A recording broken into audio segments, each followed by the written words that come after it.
Hola, muy buenas tardes, bienvenidos a otro capítulo más de este ciclo de conferencias virtuales de la Escuela de Posgrado de la Asociación Odontológica Argentina.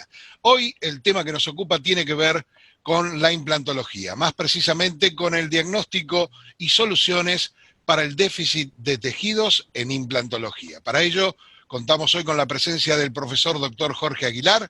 Él es profesor asociado de la Cátedra de Periodoncia de la Universidad del Salvador, conjuntamente con la Asociación Odontológica Argentina.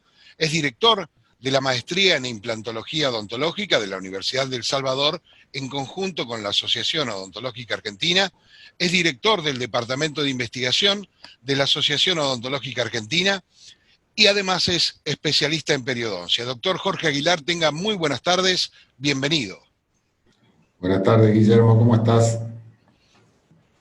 Bien, muy bien, bienvenido. Vamos a comenzar la charla de hoy agradeciendo a las autoridades de nuestra institución por este espacio que nos da para charlar un rato con ustedes sobre el diagnóstico y soluciones para el déficit de tejidos en implantología. Tengo el enorme honor de dirigir la maestría en implantología odontológica, la cual está formada por un grupo de docentes que me acompañan de alta jerarquía académica y humana. Y tenemos como objetivo formar colegas capaces de realizar diagnósticos correctos, planes de tratamiento simples y complejos, y aparte capaces de lograr las destrezas necesarias para llevar adelante esos planes de tratamiento elegidos luego del diagnóstico. Y también buscamos como objetivo que esos colegas sean capaces de valorar, criticar y generar el conocimiento científico. Tanto la parte científica como la parte clínica son objetivos muy importantes en nuestra maestría. Y a su vez hacemos investigación básica en animales y clínica, sobre todo en productos nacionales para la implantología. Vamos a tratar de charlar con ustedes algunas situaciones que tienen que ver con defectos que hay en la boca de nuestros pacientes previos a la instalación de los implantes y posterior a la instalación de los implantes. Vamos a tratar de dividir esta charla en estas dos situaciones. Usualmente nos encontramos con defectos previos a la instalación de implantes, como este que están viendo en la pantalla, donde tenemos un defecto de tejidos blandos, y ese defecto de tejidos blandos a su vez corresponde a un déficit de tejido óseo subyacente. Por otro lado, tenemos defectos posteriores a la instalación del implante, como es en esta situación, en la cual el colega puso un implante en la pieza 12, y ahí vemos retracción gingival en mesial del canino, en distal del central, que ya nos indican que algo ha sucedido mal. Ahí tenemos pérdida de inserción en ambas piezas definitivas, y aquí está la radiografía de la instalación de este implante, que más allá de darle una solución, le ha generado un problema a este paciente. Por lo tanto, podemos tener defectos previos a la instalación de los implantes y posteriores a la instalación de los mismos. Esto ha sido descrito muy bien por Hammerle y Tarnow en el 2018, y en este cuadro que ven aquí, ellos dividen defectos de tejidos duros y blandos previos a la instalación de los implantes y posteriores a la instalación de los implantes. Dentro de los tejidos duros, previos a la instalación de los implantes, tenemos acá la lista: pérdida dentaria, extracciones traumáticas, por enfermedad periodontal, por infección endodóntica, por fractura radicular, por trauma, por altura ósea subantral deficiente, por enfermedades sistémicas. Y dentro de los tejidos blandos, la pérdida dentaria que provoca déficit de tejidos blandos, enfermedad periodontal, lo mismo, enfermedades sistémicas. Y defectos posteriores a la instalación, tanto duros y blandos, como pueden ser defectos en situaciones de salud, malposición de implantes, perimplantitis, sobrecarga, espesor de tejido blando, enfermedad sistémica. Y dentro de los tejidos blandos, defectos que produce la pérdida de la tabla ósea alveolar, la altura de la papila interdental, defectos con la encía queratinizada o en la encía queratinizada, migración dentaria y cambios esqueletales que se producen. Entonces, todas estas deficiencias, todas estas etiologías que producen deficiencia de tejidos blandos y duros alrededor de los implantes o previos, nosotros vamos a tratar de enumerar o de hacer algunos comentarios acerca de alguno de ellos, porque hablar de todo esto nos llevaría no menos de 8 horas.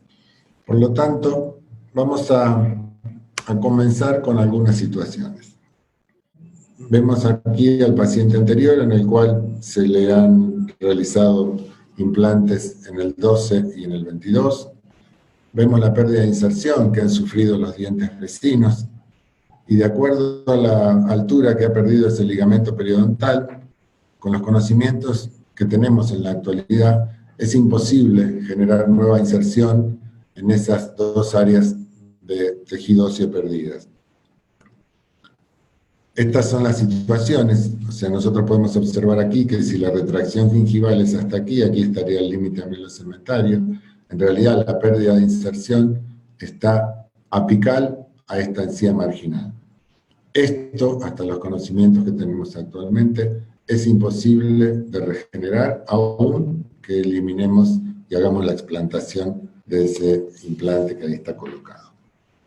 Aquí en este caso, ante una situación clínica similar, se ha colocado el implante y aquí vemos cómo los tejidos periimplantales se mantienen en salud.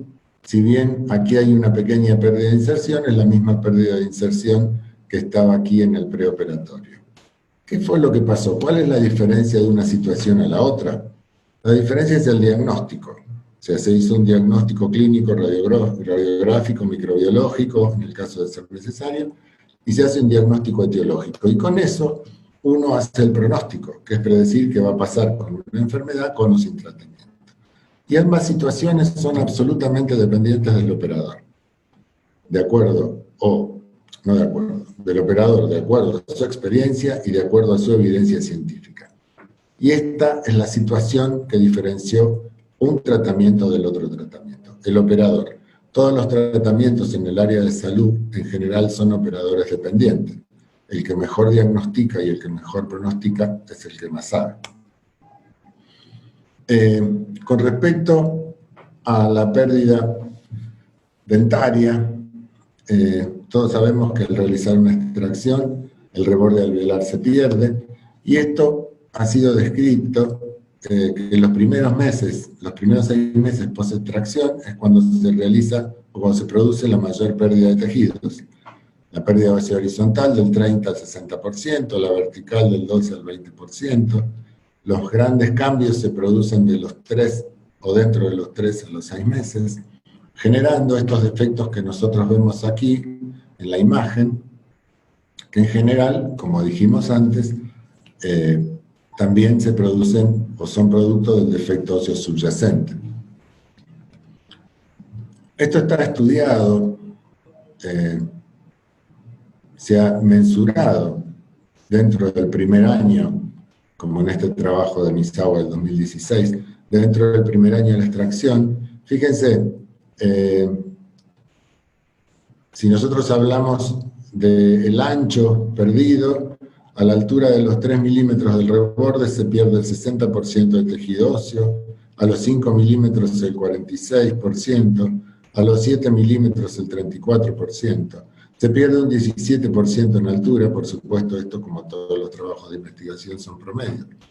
Pero digo que es de esperar que luego de una extracción se produzcan defectos como este que ustedes ven aquí a la izquierda, en el cual generar la restitución de esos tejidos es necesaria para poder realizar la instalación de un implante.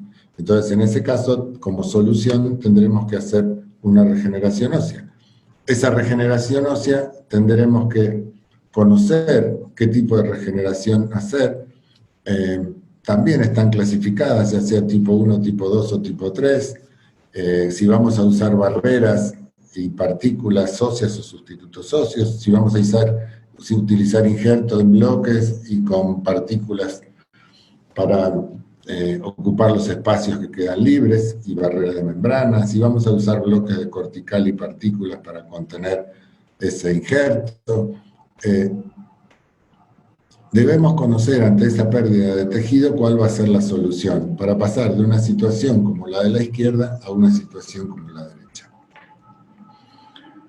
Cuando esa pérdida dentaria es de larga data, sabemos que puede producir defectos óseos como los que estamos viendo acá en este paciente. Fíjense acá, esto todos en la clínica lo hemos visto, el enorme defecto óseo y de tejidos blandos que tiene esta paciente producto de la pérdida dentaria. Aquí a la derecha está la radiografía panorámica, la Panorex, correspondiente a una tomografía, donde ya está la guía quirúrgica preprotética preparada, guía quirúrgica radiopaca para hacer el diagnóstico. Y también sabemos, y está estudiado, que la mayor pérdida de tejido óseo luego de una extracción se produce en el primer año de función de la prótesis removible, como en este caso que tenga encima, que esa prótesis removible produce una pérdida ósea continua, que es mayor en el maxilar inferior, en la zona anteroinferior es 4 veces mayor aún. Esto es de un trabajo a 25 años que realizó Tigrin y colaboradores. De tal manera que el resultado de esta pérdida dentaria y el uso de la prótesis parcial o total removible para reponer esa pérdida dentaria produce a su vez más defectos óseos y más defectos de tejidos blandos sobre ese tejido óseo. Cuando esto se produce en el maxilar superior, tenemos el problema que nos presenta el espacio óseo subantral. Recordemos que en la zona posterior del maxilar superior nosotros tenemos el seno maxilar, como vemos aquí, y sin embargo tenemos dos situaciones diferentes. Una, el seno maxilar a esta altura, y otra, el seno maxilar aquí debajo neumatizado. Por lo tanto, cuando estamos hablando del espacio, del defecto óseo producido por la pérdida dentaria en la zona posterior del maxilar superior, debemos tener presente y mensurar cuál es ese espacio óseo subantral. Primero, determinar si esta pérdida de espacio óseo subantral es producto de la reabsorción del reborde alveolar, o bien que es producto, como en este caso, de la neumatización del seno maxilar. Fíjense que aquí el reborde alveolar prácticamente no se ha reabsorbido en altura, sin embargo, el seno se ha neumatizado y el espacio óseo subantral en esta zona es inexistente. Por lo tanto, es muy importante determinar esto, porque de acuerdo a ello será el tratamiento. También podemos tener una combinación de ambas situaciones, donde aquí a la derecha se le realizó la extracción a la paciente, y ahora aquí tenemos reabsorción del reborde alveolar por un lado y neumatización del seno maxilar por el otro. Y decía que es importante determinar en cuál de las dos situaciones estamos, porque cuando tenemos neumatización del seno maxilar, la solución a esa deficiencia de tratamiento va a ser, a esa deficiencia de tejido duro en este caso, va a ser realizar una elevación de piso de seno maxilar.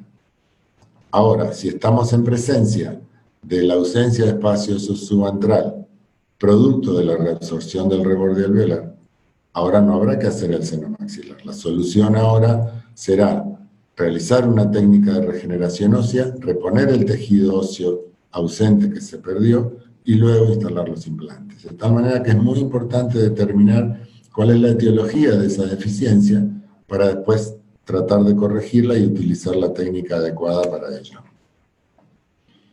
Esto está estudiado, sabemos que cuando hay ausencia dentaria en la zona superior, en la zona del maxilar superior, en la zona posterior, sabemos cuáles son los patrones morfológicos de esa atrofia.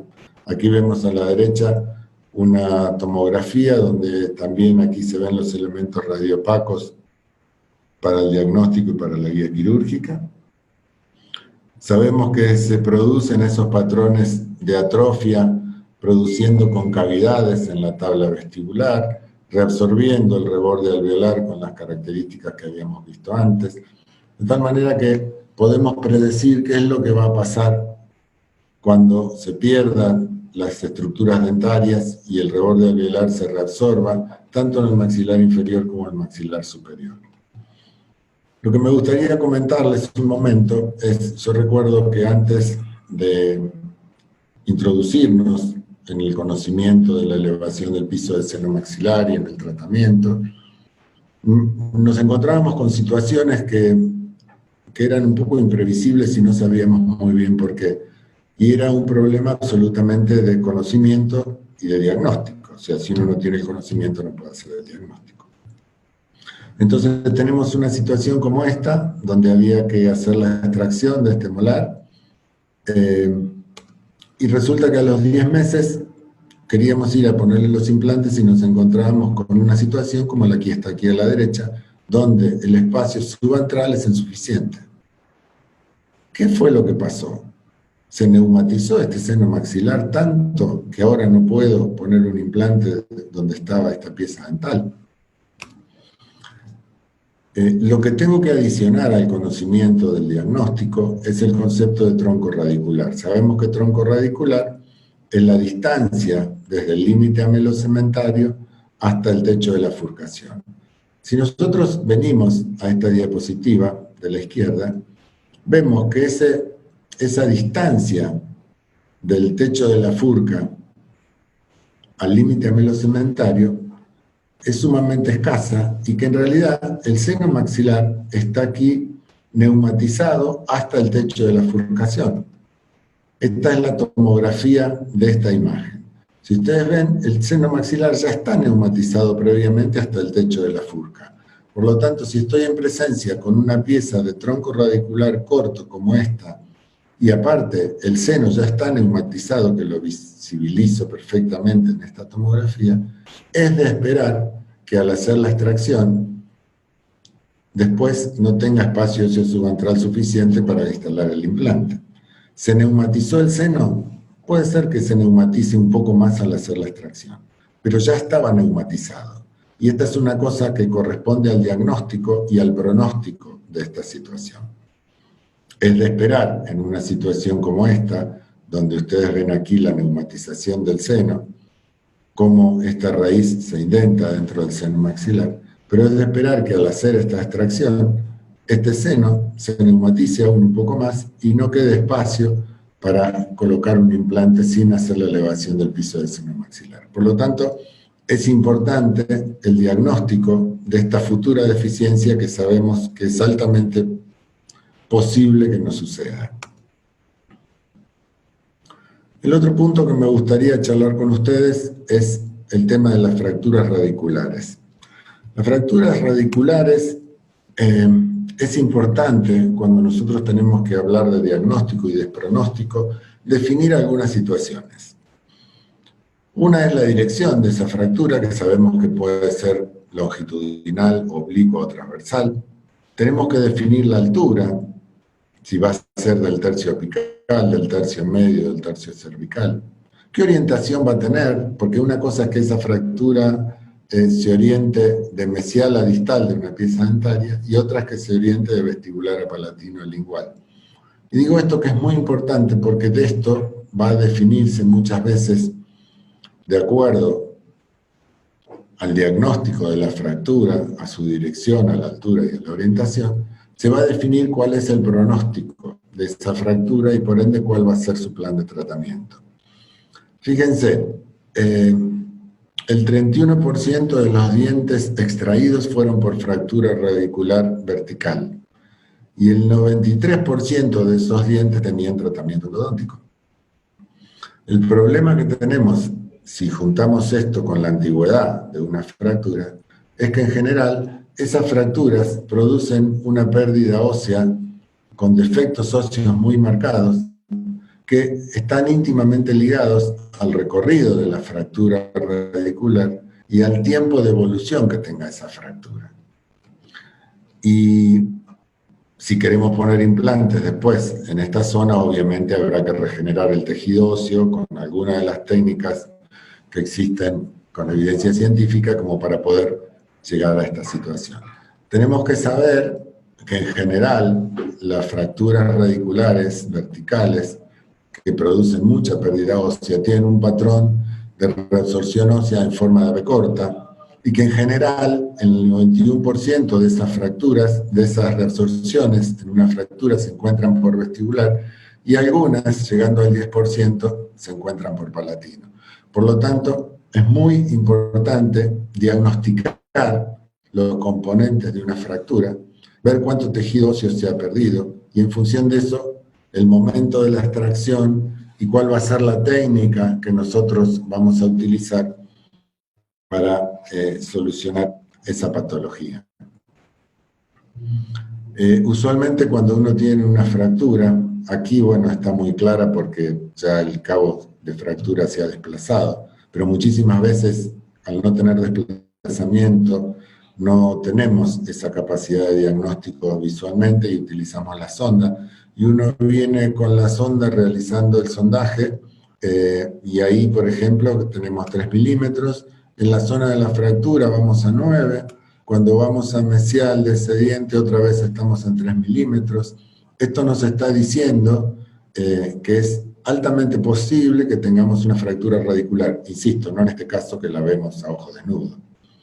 Y en general lo que sucede con esas fracturas es que nosotros vemos, como aquí, toda la zona de inserción del ligamento periodontal, y aquí en la imagen de la derecha vemos toda una zona que tiene todavía la cicatriz o la imagen de la zona donde estaba insertado el ligamento periodontal y la imagen donde la inserción se fue perdiendo, que corresponde con esta zona de sondaje. En general, lo que hacemos en estas situaciones de extracción dentaria y más cuando se ha sufrido una pérdida de tejido óseo, lo que hacemos son técnicas de preservación del reborde alveolar, como están viendo esto aquí. Esto es una tomografía posinmediata, donde aquí se ven la diferencia de altura de las tablas. Esto es el sustituto óseo instalado. Esto es post 6 meses. Fíjense cómo ya hay aquí una imagen de cortical ósea. Y cuando levantamos el colgajo, tenemos la tabla más o menos íntegra con posibilidad de instalar el implante perfectamente. Esta técnica de preservación del borde alveolar se están utilizando muchísimo. Aquí tenemos otra situación donde no hay, como en esta situación, tabla vestibular. Otra vez aquí el injerto. Y aquí otra vez un poco de imagen de cortical vestibular. Si bien tenemos que saber que también está estudiado que produce la pérdida ósea que se produce al realizar una extracción dentaria, ninguna técnica de preservación alveolar, utilicemos el material que utilicemos, va a detener por completo esa reabsorción de pérdida ósea. Lo que se trata es de minimizar esa pérdida ósea y que después el defecto óseo, el defecto de tejido blando vestibular se puede corregir con un injerto. Pero es mucho más probable que podamos, en una situación como esa, con una técnica de preservación alveolar, poder instalar el implante luego del tiempo de cicatrización ósea. Los otros grandes déficits de tejido son productos de la enfermedad periodontal. Esto es un caso extremo. podemos hablar de enfermedad periodontal 2 años, 3 años, son especialidades, está claro. O sea que yo en este momento quiero transmitirles solo una o dos cosas sobre la enfermedad periodontal. Este es un caso extremo y el paciente ya se puede diagnosticar que tiene enfermedad periodontal. Lo importante es tratar de diagnosticar la patología periodontal con la mayor anticipación posible a la pérdida ósea. Entonces tenemos situaciones como estas. Lo que nosotros tenemos que aprender a detectar precozmente son estas situaciones de inflamación gingival, la presencia de cálculos, en este caso supragingivales, pero esto que se ve aquí enorme en la fotografía, cuando uno va a la clínica hay que ir a buscar situaciones como estas. Fíjense la inflamación gingival de este paciente, con todas las características de una gingivitis marginal crónica. Lo importante es diagnosticarlo en esta etapa donde aún no se ha perdido inserción. Y esto hay enorme cantidad de trabajos, la bibliografía es profusa. Sabemos que generando las condiciones de control de placa, nosotros podemos mantener un paciente a lo largo del tiempo en estado de salud gingivoperiodontal. Hay enorme evidencia científica que demuestra esto, ya sea con cirugía periodontal o sin cirugía periodontal. Fíjense esta revisión sistemática con trabajo de más de 5 años de seguimiento, que concluye que la progresión de la pérdida ósea es limitada a pocos pacientes, que es mucho más frecuente en proximal y en molares, y que en general está asociada, con pobre higiene oral, con baja adhesión al tratamiento, con el hábito de fumar tabaco. Hay, insisto, muchísima bibliografía de lo que quieran con respecto a la enfermedad periodontal. Lo que sí está claro que es importantísimo la detección precoz. Y cuanto más precoz, mejor, porque menos defectos de tejidos blandos y tejidos duros producen, y menos defectos ante la pérdida dentaria luego de la enfermedad periodontal. La otra cosa que me gustaría charlar es esto de defectos de tejidos blandos y duros posteriores a la instalación. Y como dijo el doctor Henry Mash, que es un neurocirujano inglés muy famoso, dice, ante todo no hagas daño. Y entonces la idea es que si nosotros tenemos que instalar un implante, ese implante lo instalemos de tal forma que no genere ningún defecto de tejido óseo, de tejido blando posterior a su instalación. Y mucho menos defectos que van a ser irreversibles, como en este paciente que estábamos viendo recién. O este paciente, donde se le ha instalado el implante aquí, donde estaba el tejido óseo, con un defecto estético que, bueno, no vale la pena comentar, ya lo están viendo ustedes. Si bien el implante es exitoso, porque reúne las características de un implante de éxito, hay 2 características que nos reúnen, y una es el compromiso estético que está generando, y la segunda es generar situaciones de profundidad de sondaje enorme, como esta que está acá, que debe tener 10-12 milímetros, que es esta pared de este defecto óseo que genera esta profundidad periimplantar, esta profundidad de sondaje periimplantar, y que el tratamiento de esto será la remoción. Esta distancia que hay aquí es lo que produce esta profundidad de sondaje periimplantar. Por lo tanto, la idea es no generar estos defectos y no poner el implante donde hay hueso, sino donde debe ir. Recordemos que nuestro objetivo es generar situaciones clínicas con este nivel de salud, lo que implica instalar el implante en la posición 3D correcta. La malposición de los implantes es la principal causa de explantación en implantes no móviles.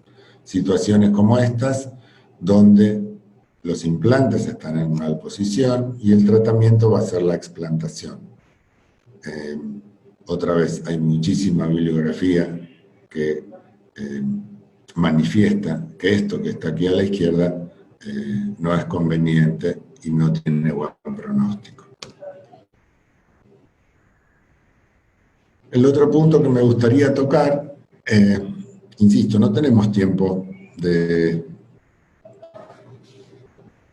comentar todos los puntos que estaban ahí previos y posteriores a la instalación de un implante de defectos de tejidos blandos y duros, pero sí me gustaría detenerme en algunos puntos, que es lo que estamos haciendo. Cuando nosotros ponemos un implante unitario como estos, sabemos, y está descrito en la literatura, que el soporte de la papila se lo da el tejido de inserción de los dientes vecinos. Si ustedes miramos aquí en detalle, aquí falta papila y aquí la papila está presente. Y esta ausencia de papila responde a una pequeña pérdida de inserción que ya tenía esta pieza dentaria, que es lo que vemos aquí en esta radiografía. Esta pequeña pérdida de inserción de esta pieza produce esta pequeña ausencia de la papila.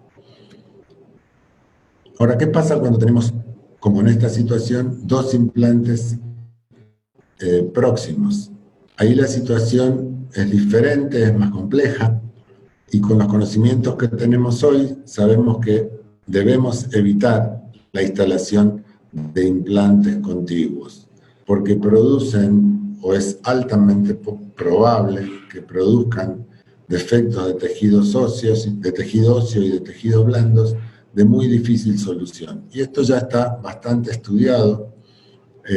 Hay un trabajo clásico de Tarnow donde comenta que la altura media de la papila, hablando de la distancia vertical de la cresta ósea hasta la punta de la papila, la altura media de la papila presente fue de 3.4 milímetros.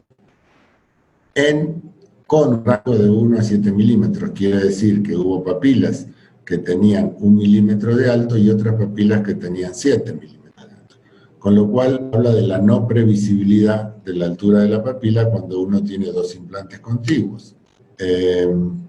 Ramanauskaite, en una revisión sistemática del 2018,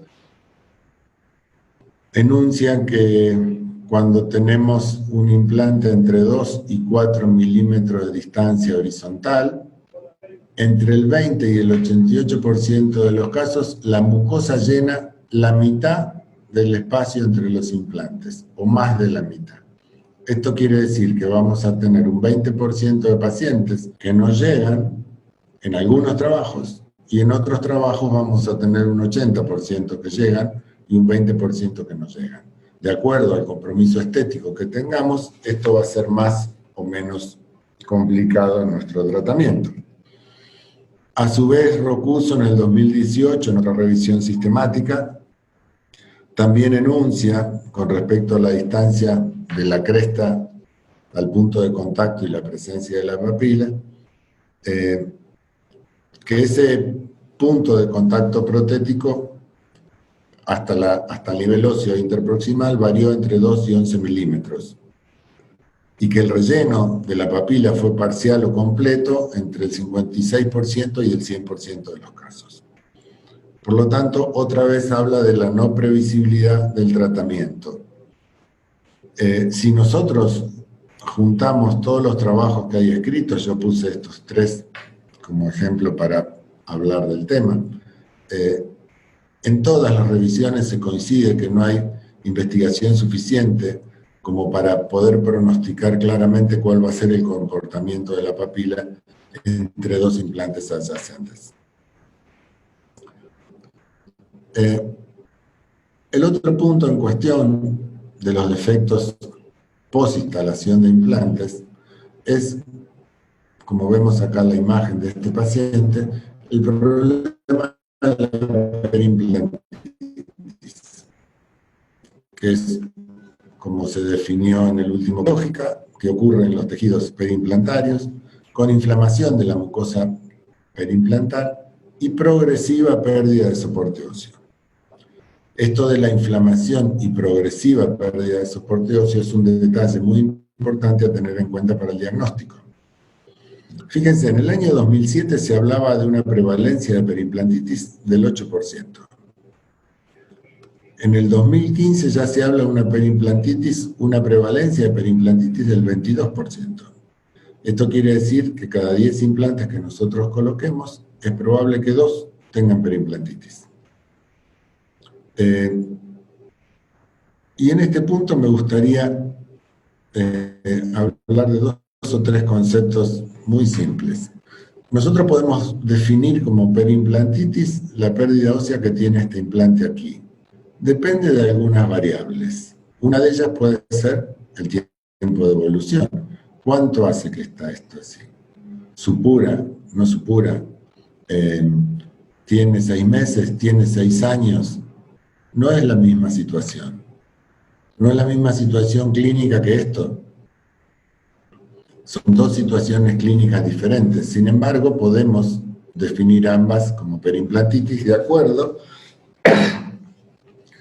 a ciertas condiciones, que son las que me gustaría charlar con ustedes. Que es importante para la clínica.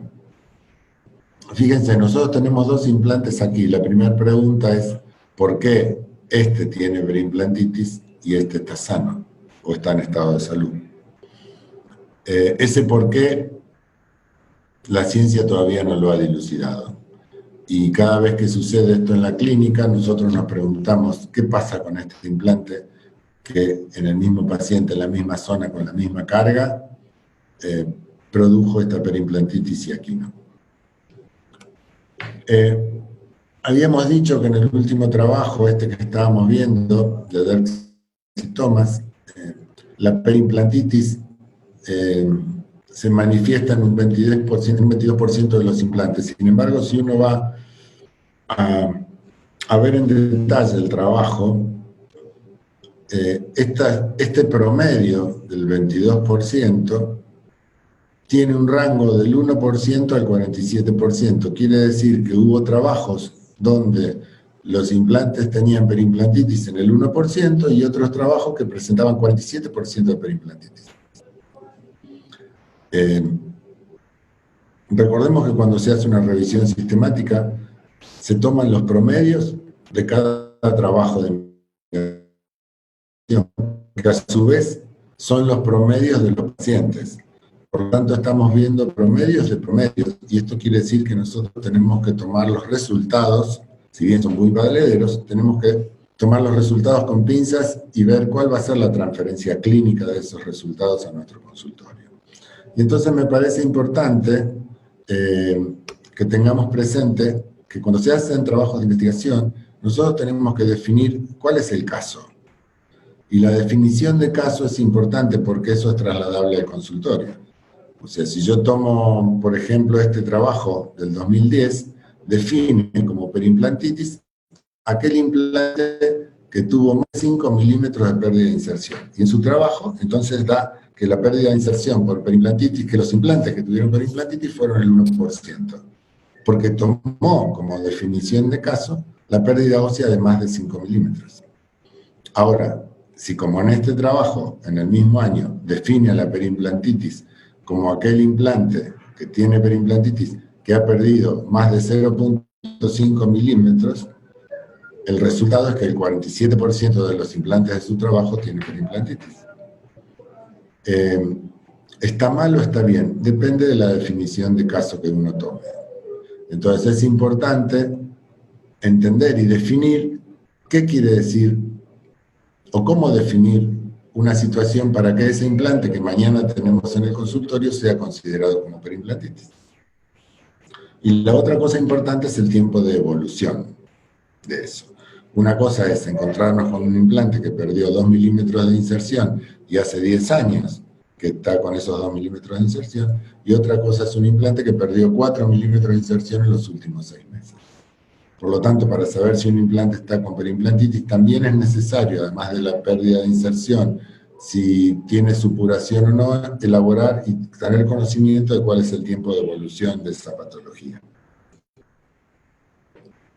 El problema con la perimplantitis es que genera situaciones como estas, en la cual además de tener pérdida ósea, el implante también tiene pérdida ósea los dientes vecinos.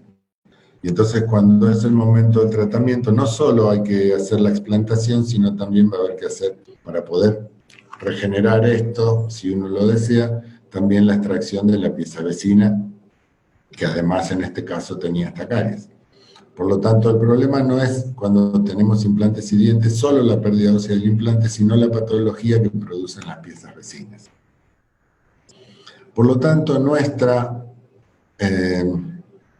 actitud frente a los pacientes y a los tratamientos es generar situaciones como esta, en la cual nosotros tratamos de devolver la salud, como en este caso de maxilar superior, en el paciente que está aquí en la diapositiva superior, o bien, como en este caso, normalizar los tejidos en los cuales ya hay retracciones y pérdida de inserción.